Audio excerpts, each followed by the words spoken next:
Gang! Neeves Knives, I'm Jared, and here we have a new knife that I recently just bought, and it's a Swedish knife. I bought it from Blade HQ. It has 12C27 SANDVIK steel. Now, I have to say, you know, I normally want to talk about the good things before I ever talk about the negative things, but I have to say, I'm very, very unhappy with this knife. It is not good at all. There's a lot of things that are negative about this one, so, you know, I'm sorry to start the video off like that. I normally don't like to, but, you know, when there's so much negative, there's not much good for me to go through. So let's just talk about it. So we have 12C27 steel, which I love that steel. So I'm happy with the steel choice. I think it's a steel that's easy to heat treat, and it's most likely done pretty well. The name of the knife is the Classic 8 Titanium. Classic 8 Titanium. So now this is my fault, but I bought it under the assumptions that it was titanium.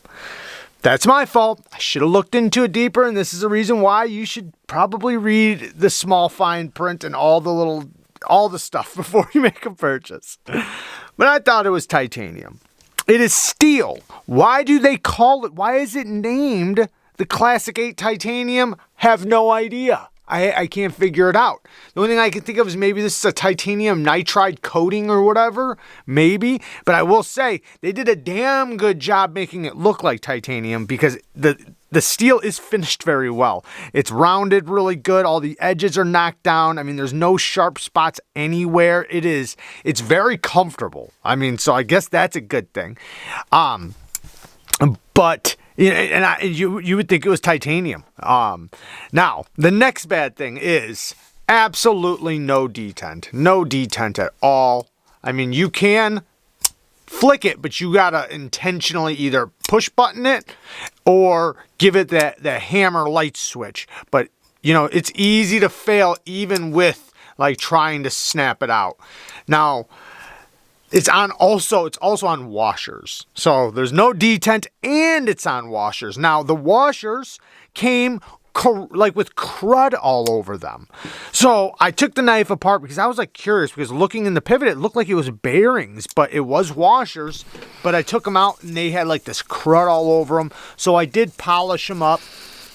And, you know, any of you guys can do this at home if you have a ceramic or even some Neeves stones. If you have the 800 and the 1200 Neeves stone, or like I said, aluminum oxides, not aluminum oxide, an Arkansas stone, something like that, you can easily flatten them. I did have to use somewhat of an abrasive stone at first and then go down the line. I had to use like 4 stones just to polish them because the corrosion and crud was so thick on the washers that I had to tear it all off. So I went through a progression of between some aluminum oxides to my ceramic, and then I brought it to my my Neeves 800/1200, polished it up, and then I gave it a little stropping too, but not like that was necessary.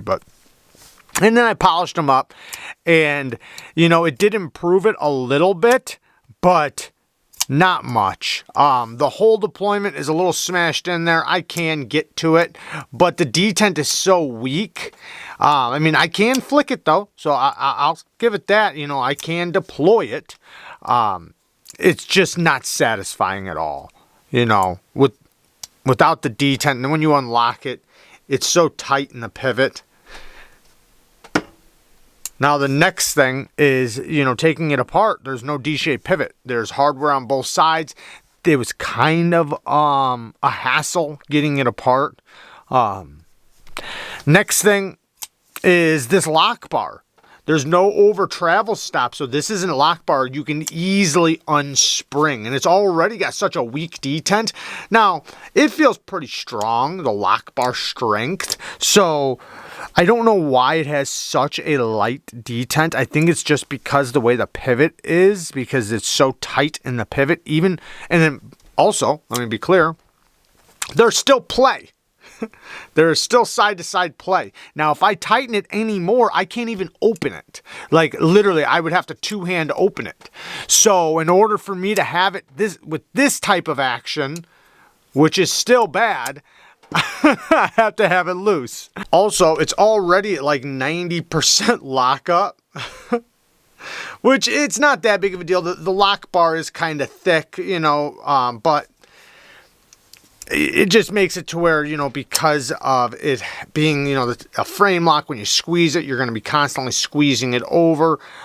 You know, it's probably going to wind up at 100% a lot sooner than if it had early lockup. That's not that big of a deal to me, because I do have some knives that have like 90% lockup that have been like that for years. So, you know, it's okay. But sometimes it can be an indicator that you don't have a lot more life to your knife, right? Your knife's not going to last a very long time. But it does depend. You know, it just depends on the lock face geometry. But in this case, it has very strong lockup as far as over, but not strong lockup to up and down, because I can feel some lock rock. You might not be able to see it, and it might be lock play or blade play, but I can feel up and down. A little bit of pivot lash. Yep, you can hear it. Maybe not, but a little bit of pivot lash, so, you know, it is what it is. I could see this knife breaking in pretty good and somebody getting used to it and it being just fine, because I can whip it open pretty good, especially after polishing the washers and everything else. It still has obviously a very weak detent, right? I don't even have to cheat, and I can, you know, it's a very weak detent. But, you know, it has such a big flipper tab, I can snap it out there. And, you know, it does feel like it is getting smoother and smoother with the closing. So I imagine, you know, after a long time, this could get very smooth. You know, if I wouldn't have polished the washers, who knows how long that would be. But after polishing the washers, you know, it might, you know, smooth out really good. But the detent, it's just, I feel like eventually this thing is just going to wind up falling out of the handle, you know, because there's just no detent there. So, and then like I said, there's such a big gap here, you know, no over travel stop, big gap. So it makes it to where crud and everything can get in there. It's not well done at all. The finishing work is pretty good. You know, like I said, they finished this really good. The satin finish looks okay. The edge is not the best, but, you know, those are little things that I'm not that upset about. I'm happy with the sharpening tool and plunge grind. So, it is comfortable in the hand for the most part. You know, it's okay. The clip is not deep carry, and it does have a lot hanging out of your pocket, so you do have quite a bit you can put in and out of your pocket pretty easily. So, I mean, that could be considered negative or good, or good or bad. This is nice and polished down, so, like, you're not going to get anything stuck in that. And that's what a lot of companies should do. So, I got to give them credit for this thing, the lock bar cutout, because this is nice and chamfered, where it's, like, almost polished. So, like, nothing's going to get caught on that slipping in and out of the pocket. But all in all, it's just a bad purchase.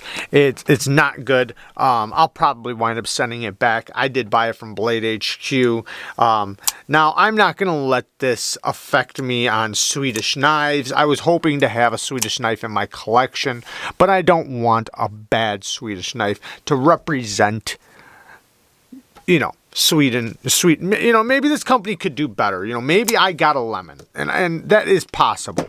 So maybe, you know, if, you know, I talk to the company, they might have better knives. I don't know. Maybe I should do that. But we'll see. And I still do want to get a Swedish knife. I know there's a couple Swedish companies out there that do pretty good work. So, you know, I do want to get a Swedish knife in my collection. But this one is just not going to be that one. Anyways, there you guys go. I love you guys. Thank you guys for watching. Peace.